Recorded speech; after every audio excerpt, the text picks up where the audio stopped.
Hey, welcome to Industry Backstage Pass. It's where you get your peek behind the curtains of what's going on in the industry. Before we get into what we're going to be talking about, let's meet who's going to be the talking. Today, we've got Genevieve Carrier from CE Life Sciences and Edwin Almeida from Ribbon Property. How you going, guys? G'day, Lee. Good. Hey, Lee. How you going? Jen, how are Good, you? mate. Hey, Edwin, how you going? Busy. Great, You're busy. busy creating a bit of mayhem in the North Shore. Yeah, Why well, let's not? jump into it and sort of see what you have to say about that, Edwin. You've been out at an auction. Yeah, we were attending quite a number of open home inspections and attending auctions for clients, and that was rather an interesting one. If as the mainstream media keep on plugging away at saying that the auctions are the reality or where it comes to the crunch with regard to the excitement and the heat of the market, and therefore whatever properties get passed in sold at auction, that really determines the value of the property. Well, the guide for this particular property that I attended, as you guys know, was 1,550,000, and Yep. I had the highest bid there for my client at 1,150,000, and it got passed in obviously at vendor's bid. But if that's the sentiment, there was no other bids. No other bids. It was rather interesting. And it sounds like I'll throw up your tweet that you put out about that particular one. And it sounds like the real estate agent or the auctioneer wasn't very happy with the way it was going. Well, look, I think my client would be a little bit concerned if the auctioneer and the agent were happy with me. Then therefore I wouldn't really be doing my job. My job is to obviously keep the price as low as possible for my client, regardless of what the agent has told their vendor they're gonna achieve and how they see the market. Obviously, to get the listing, they're doing a job for their vendor. I'm doing a job for my client, and that is to get it at a much lower price. But interesting, though, guys, is the fact that there was about 35 people there at the auction, 5 registered bidders, and so I thought I was going to have a bit of competition for that property. As I said, nobody threw in a higher bid, live bid on the day at the time, and the agent and the auctioneer, they were spitting chips. We had a few words, we had a few. It was a bit of a banter going on, obviously, to keep the crowd. The crowd were definitely amused. It was a bit of a dud outing by all accounts. Well, I thought it was a pretty good outing myself. Okay. So what's the sentiment? So they had 5 registered bidders. So they obviously went there with finance, with the intention of doing something. So what happened? What happened? Like, what were they expecting? If it's a price guide, as you said, it's just, what did sentiment just fizzle on the spot? Well, I guess a number of things. There are a number of strategies that I obviously adopt when I go to auction, and one of them is to slow the auction down as much as possible, and you're going to slow it down by throwing in low bids, and that's it's just one of the strategies that I've used for many years. And the other thing is, interestingly, when I was speaking to who I felt was the genuine competitor there, afterwards he approached me. He was looking at it as an owner occupier. My client was looking at it as an investment property for a long-term keep. And when I asked him those questions that you want to know what his sentiment was, why he wanted it, it was for lifestyle. But then he began to question when I threw in such a low bid, and was having the conversation with the auctioneer and the agent during the auction. He began to question in himself whether what he thought the property was worth, was it really worth? And then at the end of the day, I said, look, at the end of the day, I've done my research. I know what property has sold in the area in a better time before COVID-19, before the lockdown, and this is the price range of these other 2 comparable units in the area. So I can't see post COVID-19 or the lockdown how this property is worth $300,000 more than the other 2. And he wasn't. He was oblivious to those previous sales one in January and one in December. So people, I think they just a little bit too emotional, more money than sense, as they say. Yeah, the old adage goes. But then again, for them, it was lifestyle. So we had a bit of a chat. So I didn't speak to the rest, but I think once the banter started going and the rebuttal started going between myself and the auctioneer, I think they a lot of them got a cold feet. And then at the end of the day, I just said, look, more listings are coming on, so why would I want to pay more? Yeah, absolutely. And you think this is just an exercise of expectation versus reality? People aren't doing their, as you said, aren't doing their research. You wasn't aware of those other two properties being sold in the area. So is this just people solely basing their decision on what their lifestyle wants to be? A lot of it does weigh in with what you're saying there, Lee. A lot of it does go into that. And as I've always said, from an investment point of view, look, if it's a principal place of residence, if you're going to live in it, obviously there's going to be a lot more emotion. And an investment, it comes down to numbers and for all other reasons as to why you want to invest in particular areas and pay a little bit more than what the average the astute investor would pay. So look, with the end. Unfortunately, a lot of people in certain pockets of Sydney, as you know, we've discussed many times with Jan and yourself, and that is a lot of them are still living in a bubble, and a lot of them don't go beyond listening to the mainstream media. Yeah, well, the property not far from us, like it had been like really done up. So 4-bedroom, had a sort of, you know, I don't know, what do you call it, a men's retreat, whatever it was under the house. It was an old house, I think we spoke about it. It was all built around and sort of absorbed, you know, remodeled and everything. Has a view up high, and there were stacks. Well, it actually had been up for sale. It was under contract, and then that had obviously failed. Probably, I suppose, finance fell through, perhaps. But it was really really modern looking, ticked up. It looked the deal. And I gather that banks would loan against something that did look good, but they don't want to get a doer-upper, I guess. But anyway, there was heaps of interest. It went to auction. It went from, private treaty, and then they did an auction, and plenty of interest. And look, it did sell, it was $950. And that's, you know, that's Seven Hills. I mean, that was neutral, but, and I know it's a unit, but is there more of an appetite for freestanding houses? And we've just sort of sorting out, and there's different suburbs, as you and Martin North always say, you got to get granular. You can't just sort of talk about it in broad strokes and averages. I talked to a number of agents in the North Shore, and look, the people that live in the area, they buy in the area, they stay in the area, they buy for the children in the area. And you know, prices vary. They have a different. We all have a different approach to properties.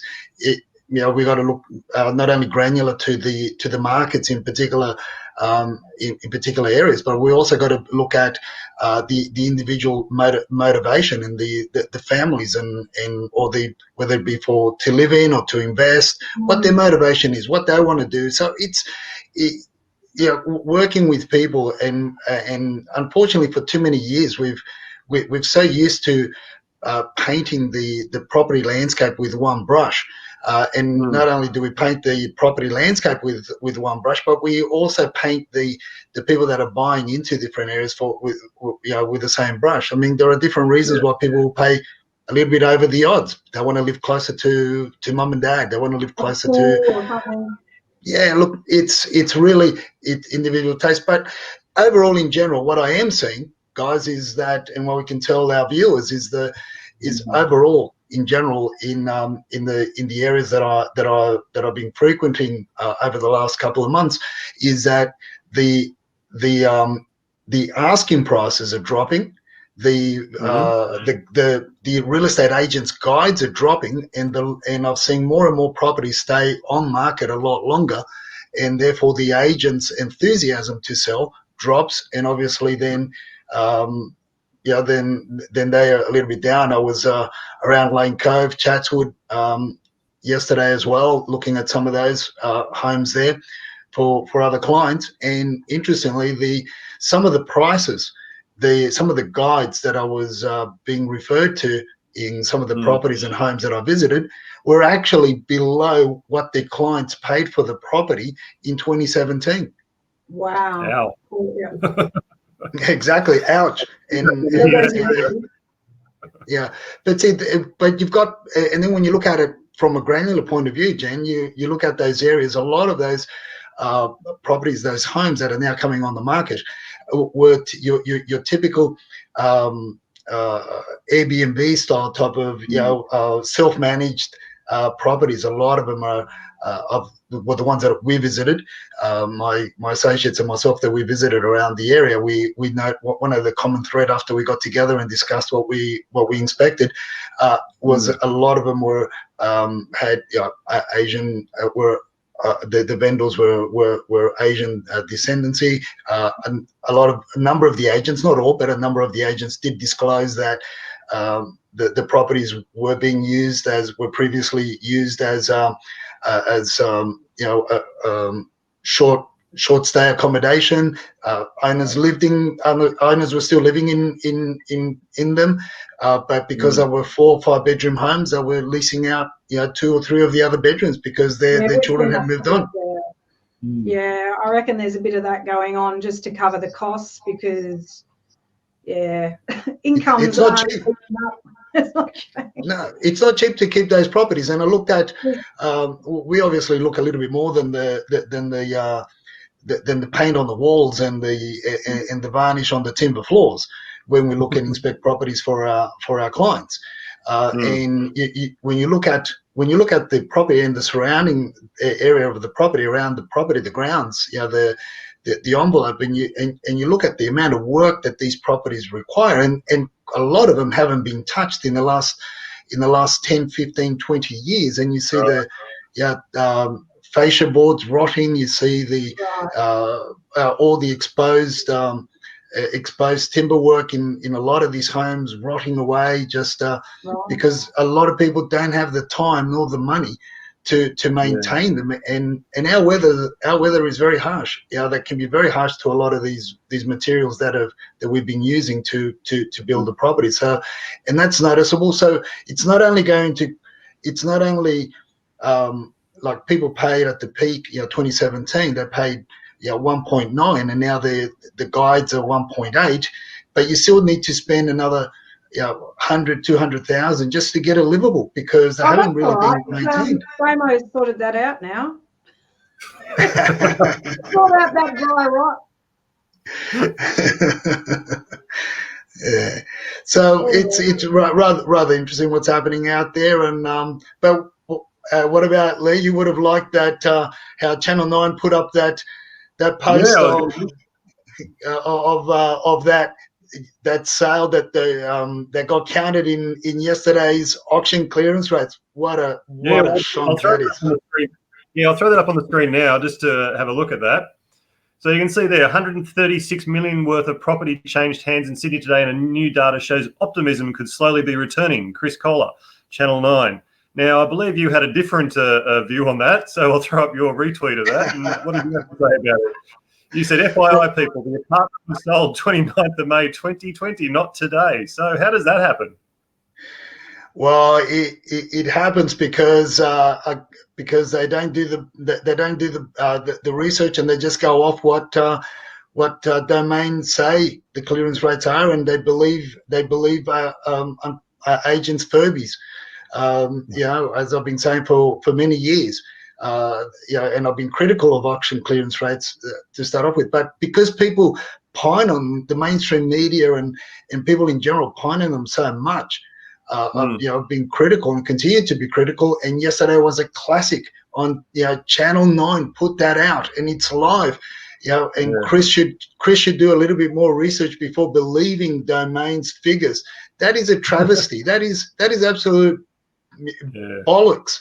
With all these numbers adding on, quite frankly, the sentiment could be changing. All you're getting, I feel, is that you're getting a lot more people through properties and through homes, and agents are getting all excited, but they're not buyers. It's just people that are curious to see what properties look like, what they're going to go for, because they're also thinking of putting their properties on the market sooner than later.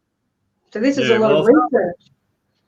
Yeah, Go well, I ahead. was going to say, I'll throw a video that Channel 9 put out just to show what the sort of mainstream media are promoting at the moment. So we'll just have a look at that.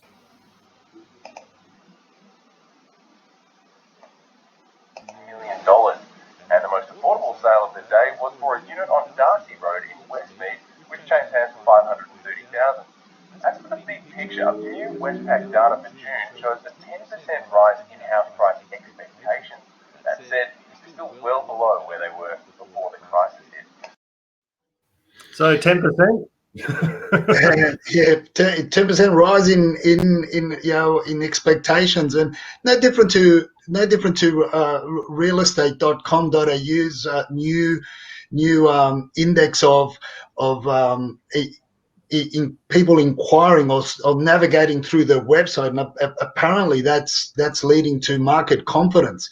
I keep on saying over and over again, all that is just people looking to see how quickly the values are going down with regard to properties, and again, I think a lot of it is people researching to see whether or not they should jump on the market. So curiosity. What was that? Curiosity. Excellent. Okay, so that was great. Thanks for that, Edwin. We might just pause that conversation there for a moment, and we'll come back in just a second and talk a little bit about a project that Genevieve and I have been working on, which involves turmeric, and I guess you were our number one guinea pig. And I'm loving it. I'm absolutely loving it. So yeah, let's get stuck into that. I'm loving the product, loving the results. 1 second.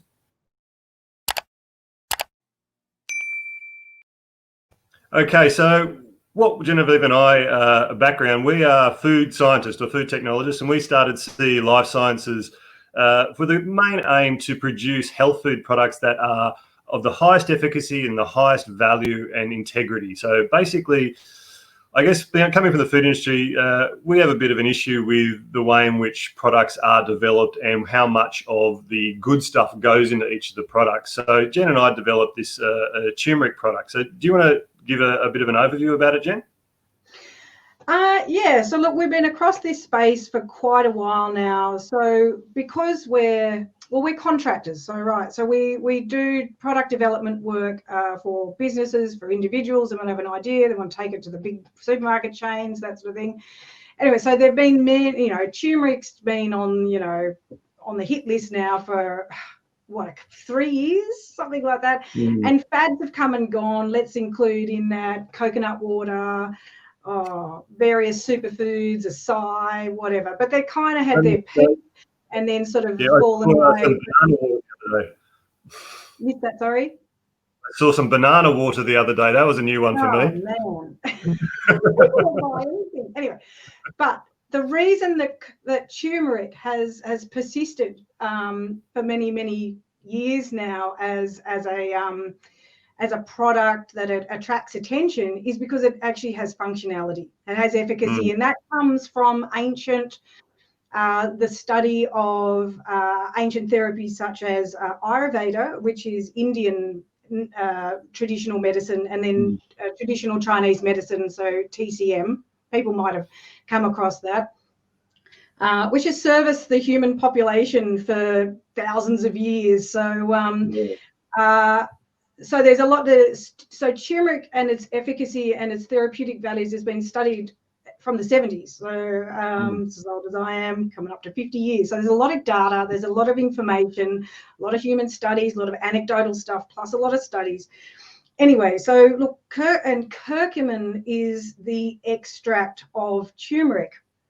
So in a turmeric root or rhizome, you have only about somewhere between 2, maximum of 5% curcumin in this. So this is the yellow pigment that stains your hands when you cook and all that sort of stuff with fresh turmeric or powdered turmeric in Asian, East Asian, Indian cuisine, or it's across so many different ethnic cuisines and backgrounds for medicine, for food, for flavor, all of that. But so this product that we have developed is Turmeric Advantage Plus, And this is bringing together a whole lot of the last 3+ years research into various sort of products, liquids, powders, whatever. And also, like, this is pre-pandemic, because this takes a long time to come to market, from development through sourcing ingredients through to manufacture. We've got a very long, so we were already working this a while ago. So we've got the anti-inflammatory aspects of the curcumin and the strong antioxidant. People are talking about now about getting super vitamin C to fight this virus and that sort of thing, which is great. But I mean, curcumin just punches above its weight as far. Lee, you can talk about that too. Yeah. But so we have anti-inflammatory, antioxidant effect, and then we've also included this really amazing ingredient. It's from Ganoderma lucidum, or otherwise known as red reishi mushrooms, and it's an extract, a standardized extract that is a specialist ingredient from the United States. And we've been aware of this product, and it's a medicinal mushroom. They use it in medicine in Japan and Asia, as you know, given by medical doctors, by sort of, what you call, I suppose, not down in the weighed out in scales kind of thing. It's legit. And so we've included that because we're putting in this immunity, so anti-inflammatory, antioxidant, immunity, and layering this on a very bioavailable format. That is our trick because it's getting it into the blood barrier. Because people buy, I was talking to someone at the weekend, we do a market, and chatting to people, and $80 on a jar of really, potent tablets, but they're just not going to work. They're not going to go through. Quite frankly, you'll be, putting most of that into the sewer. And yeah, so look, we're launching this. It's our own brand, and thankfully, Edwin was our first main. As not the first person to have used this sort of style of product. We have customers, I don't know how many, like many hundreds over the last couple of years. But Edwin's trying this new whiz-bango sort of formulation, and I'm so pleased for Edwin that, because he's just told us some really key things. That means that the product is doing its job and it's punching above its weight and it's really working. But I'll go back to you guys. Yeah, so I'll ask Edwin to we did a little bit of a video, and I'll put that up on the YouTube channel in a little while, to describe how you were feeling beforehand. But can you give us a bit of a summary, Edwin, about where you were, particularly with respect to your physical comfort, your mental comfort, and also I know you're very much into training and exercise. Give us an idea where you started and where you progressed over, I think it's 3 weeks now?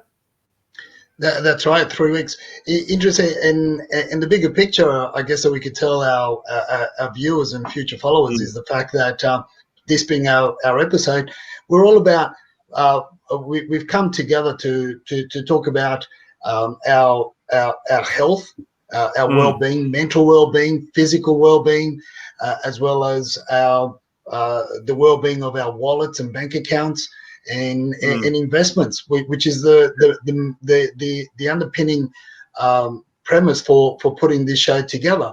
So because we obviously after trying out the product, so forth, and then talking about different things that we all specialize in and how we can assist people in the future as well, we've come up with this podcast. So when I got introduced, when I saw that you guys were been searching high and low for all sorts of different things to help me, predominantly help me sleep and recover, because after exercising, after driving around most of the day, just sitting down, the way that my back's being affected over the years, different accidents since I was a kid. Hence the reason why my nickname's the Cat, because my family, I think I've got I've actually spent more than 9 lives. I think I'm up to number 12 or number 13 now. So when I started with this,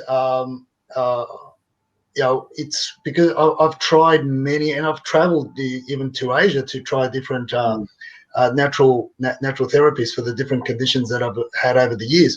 So this is one of the products that has given me almost immediate relief. Now, we were gauging the threshold, the pain threshold from 0 to 10 over the first week, based on the formulation or the amount that you recommended that I should take morning and evening whilst I wasn't training, just to monitor. And within days, I was able to get a really good night's sleep without having the discomfort of waking up and tossing and turning, which then obviously, if I'm not sleeping, my body isn't recovering from all the strain of exercise or driving around, sitting around all day. And so that was one of the first welcome things. My exercise regime, I've actually been able to increase the the weight, or increase my training regime to higher level, in order to trim down all that excess good food that we've been eating whilst we've been in lockdown. And but because I wasn't getting any sleep, I wasn't getting real good muscle recovery. I didn't feel. Now what I am getting is I'm thinning down a lot around the waist. I've thinned down a lot around the waist, but my shoulders have actually gotten bigger. And the reason why I know this is because I have to start, because my t-shirts are tighter, my shirts are tighter around the right places. Oh, exactly, all in the right places. The man boobs are disappearing. That's fantastic. And I guess that's the sort of feedback that Genevieve and I have had with regards to people starting their journey with Turmeric Advantage Plus. I guess the reason, as you said before, we've created this podcast is to talk about what happens behind the scenes, the backstage. And I guess the backstage to this product is part of, I guess, what Genevieve and I decided to do with CE Life Sciences, make something which actually has efficacy and integrity. Now, we've both worked for big nutraceutical companies and big food companies, and being food scientists, I can tell you now, basically things are created around a marketing concept. You then formulate to that marketing concept, and then you drive the price down as low as you can to ensure that you get a good return. The other thing, of course, is when you get a product like this in the shelf, you've got to accept that about 80% of that is going to distributors and the retailer. So only about 20% is going to the manufacturer, and then you sort of work your way back to the ingredient growers and things like that. So it's a very, very tight industry based on the top heavy. It's very top heavy. It's all at the marketing, the distribution. And as you come down, think of it like an upside down pyramid. And as you come down, this is where, we have to make it now. Oh, we've got packaging. Well, we need a flash label, blah, blah, blah. So that will take more money. We come down. And you just run out of the cost of goods, COGS, to then you've got to pay your manufacturer. And we are really lucky in this country in that we have good regulation. And that's what sells overseas, that we know that people can rely on what's in the written on the packet is what's in the product. Everyone's audited within an inch of their lives, and we have really strong consumer laws. We have really strong regulation in the food and manufacturing sector. Sometimes I query about the TGA, but anyway. But in the food industry, we're really transparent, and lots of monitoring, lots of auditing, and then we have skilled people in the food industry. I really want people to appreciate. I got very cross during COVID, and used to hear Scott Morrison. It was all about supermarkets. We heard about the farmers in the drought, and then it was sort of like, does nobody think where all these products come from? Who's making them? They're still out there having to work. And look, there's no money in the food industry, quite frankly. I mean, I've been astounded by taking a bit of a deep dive into the financial economy, and that's where all the money is. There's been nothing left for the real economy and the manufacturing. And we will talk more about it. Let's go out and buy another house. Yeah. Let's go and buy another property rather than support our farmers and our producers, like you said. And one of the points that I've discussed with Lee, and that with myself taking, we try everything. I've tried it. Like I said, I've tried everything. I've traveled the world, far and wide, looking for natural pain reliefs, a natural pain relief, something that to relieve the pain, constant pain, and chronic pain, which is what I've had for over 20 years. And you try it, and you spend a fortune in all sorts of different therapies, and because like finding out that what they say that a product has, it's really only 5 to 10% at best case scenario, and the rest is all fillers. But the turmeric that you guys are providing is all packed with all sorts of benefits that I've had. I mean, everybody's got for by themselves, but I'm loving it, and the people I share this with are loving it as well, and they can see immediate results, which is awesome. So basically what I was just going to say is what we've done is taken out the big, so because it's like buy direct from the manufacturer, if you like, basically we can take out this huge part of the pyramid, top heavy on marketing and distribution, and then put that down into spending the many hundreds of US dollars that it costs for these ingredients, and paying our local manufacturer who's up on the north coast of New South Wales, who has a great team, and they're real people. And this money, and I know there's been a big push, for Australian made, but it is true. So these goes directly to families in the north coast of New South Wales via that business, and it's all about thinking about, because you vote with your dollar. So we've got to really think about us, the responsibility as in these contracted times about where that money velocity is going. It's not just the velocity, but where does it end up? Is it ending up in Netflix, who pays no tax in this country and all that sort of stuff? Where does the velocity end? So anyway, that's a little, sorry for getting off on a rant. That's all right. But I was going to go back to some efficacy, because what was it? Efficacy, value for money, and integrity. Because it's Lee, it's me. You can know anything you want to know about our backgrounds, qualifications, all that sort of stuff. But Edwin, I just wanted to note too. So we met Edwin. Obviously, I've been a follower of DFA, Digital Finance Analytics, by Martin North for a couple of years now.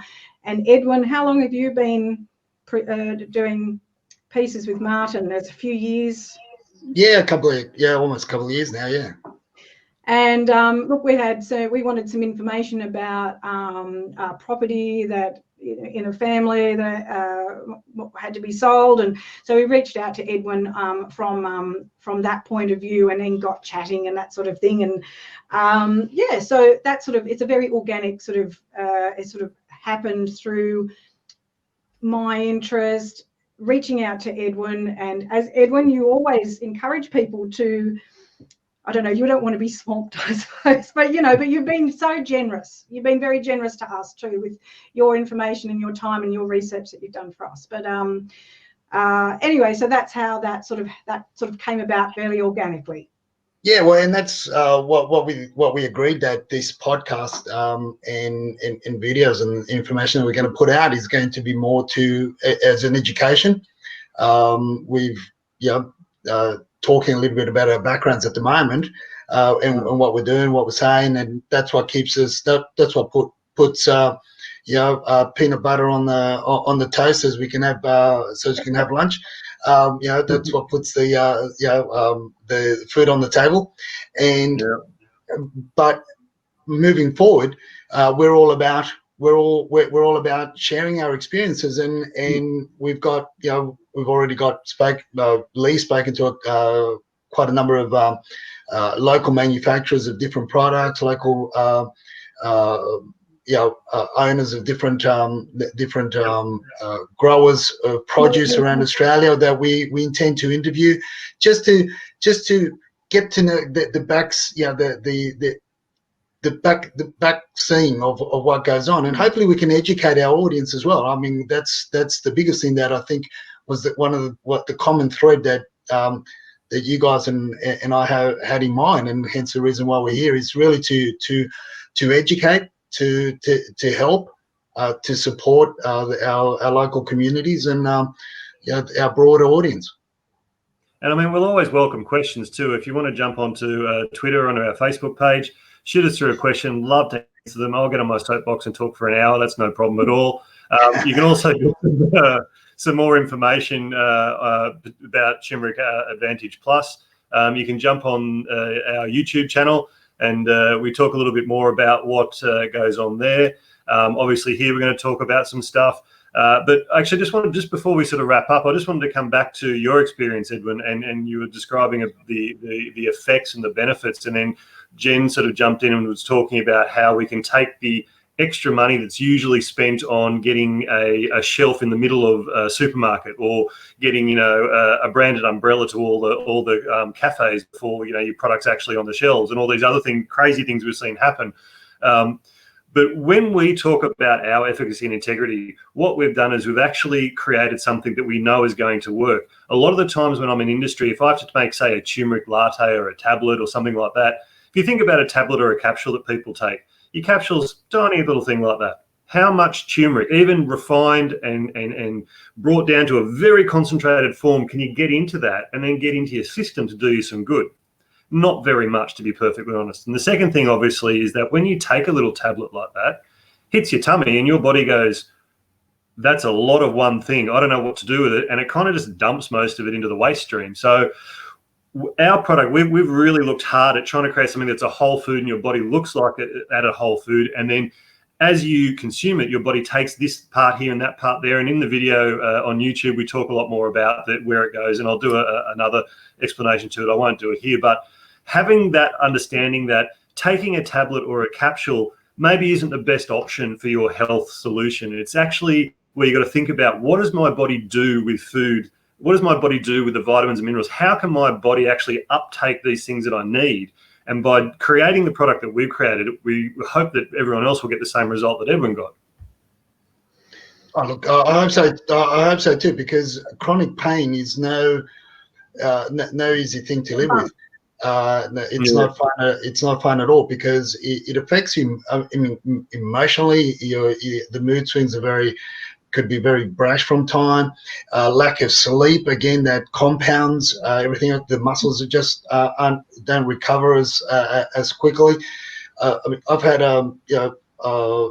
been told since I was a kid that my pain threshold is very high, but still, when you I was diagnosed being terminally ill when I was 30. I'm still here because of my resilience and what I was taught when I was very young and so forth. But that's another story. And the thing is living with pain constantly. It's so overwhelming, overpowering. And then to actually enjoy a good night's sleep. And I think I mentioned to you last week, Lee and Jen, that the fact that I'm not even feeling the cold as much as I was as well. So therefore, I wake up a lot more relaxed. It's not, I'm not 100. I can't say I'm 100%, but it's just getting from zero or to 80% fully active to a normal painless lifestyle is huge. The endurance, the stamina seems to build up, obviously, because my muscles are recovering a lot quicker. And as I said to you, with the exercise regime has increased, and I've shown you the stuff that I'm using, so you can see. So you're doing resistance, and you've got levels of resistance in your training, which are, well, I know that they're color coded, sort of, but you can see this definite, from what you've told us. It's sort of like you've got this. It's incremental and it's in stages, but you're going in the right direction and it's improving. And you also mentioned something about during sleep, about dreaming. That's correct. That's correct. It's.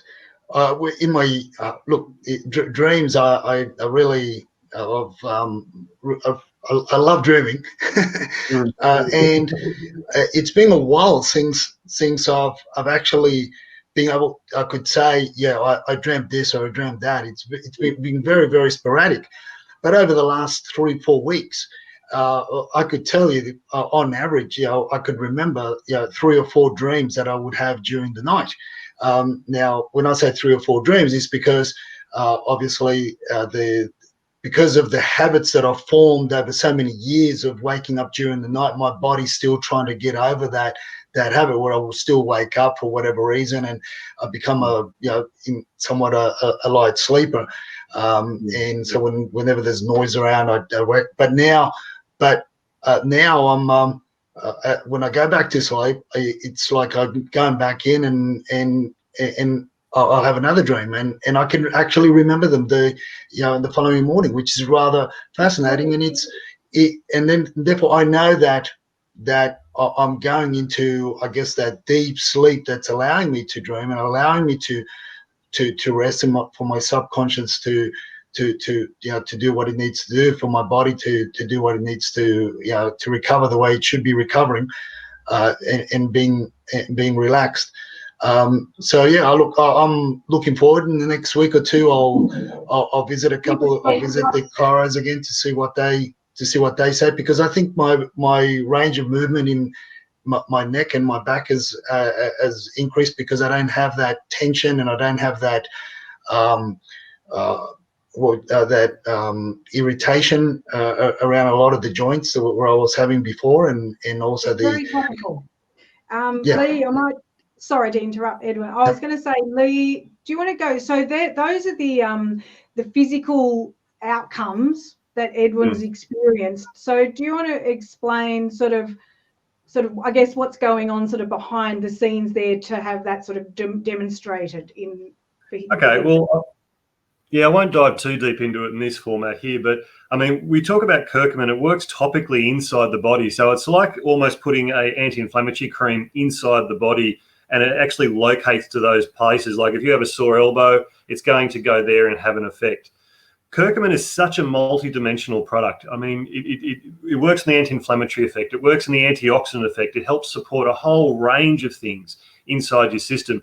And just Edwin talking about dreaming, the confluence of zinc, of the curcumin, of the galangal oil, the Thai ginger that we have here, and the other ginger oils. We've got ginger, we've got turmeric, and we've got Thai ginger in there. So we've got these 3 powerhouse rhizomes in there, and just the interaction and what that does to the synaptic pathways in your brain. Galangal's fantastic. It actually follows what we call the opiate pathway of your brain, and it really wakes your brain up. And that's why you get these more lucid dreams, because all of a sudden your brain, in the REM part of your sleep, your brain is doing all its filing. It's actually putting all the memories and all the things you did today, and it's putting them all in order, and it lets your conscience just go off and have a nice little wander through the fields or whatever it is that you're doing in your dream. So you're able to use that acuity that you're going to get the benefit of in the daytime as well as the nighttime. So it's a really multi-dimensional thing.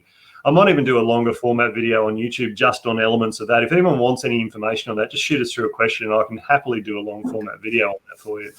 But I mean, we've been going of not feeling the cold. Well, that's an interesting one, because what curcumin does is, and also in combination with a couple of other elements, zinc, and there's some Australian grown sweet potato in that has selenium and copper elements and things like that. What that'll actually do is it'll open up what we call the smooth muscle blood vessels. So you're talking about your veins and your arteries. And by having more blood running through, you're actually getting more warming going through to your extremities. So all of a sudden you do feel warm, and the cold isn't actually impinging on you as much, because you're getting good blood flow. You're getting really good transition of all your nutritional elements and your oxygen, of course. And then I'll talk about the oxygenation of blood and things like that another time. But as I said, it's never just one thing. And this is why we've developed the Turmeric Advantage Plus the way we have. It's not just curcumin in a tablet or zinc in a tablet. I've looked at how things operate from different angles and go, okay, I need to look at a whole food and how it works as a whole food. And that's really, I guess, the thing we want to have people walk away with when they think about this product, is it is a whole food, it is a functional food, and it is something that your body can really get its teeth into, literally and metaphorically, and it can give you some really big benefits. So yeah, it's something that I'm very proud of. I know Jen's very proud of. You can jump onto our website and get more information for it. I'm sure if you tweeted Edwin, he'd happily tell you exactly how his experience operated. I can see a pot of it sitting just over his shoulder there, so I'm very happy to see that in the background. Yeah. So I guess for we've gone into a bit of detail with the product. We've gone into a bit of detail with what we do, where we come from, and that was the whole premise of the show and the reasons why we got together.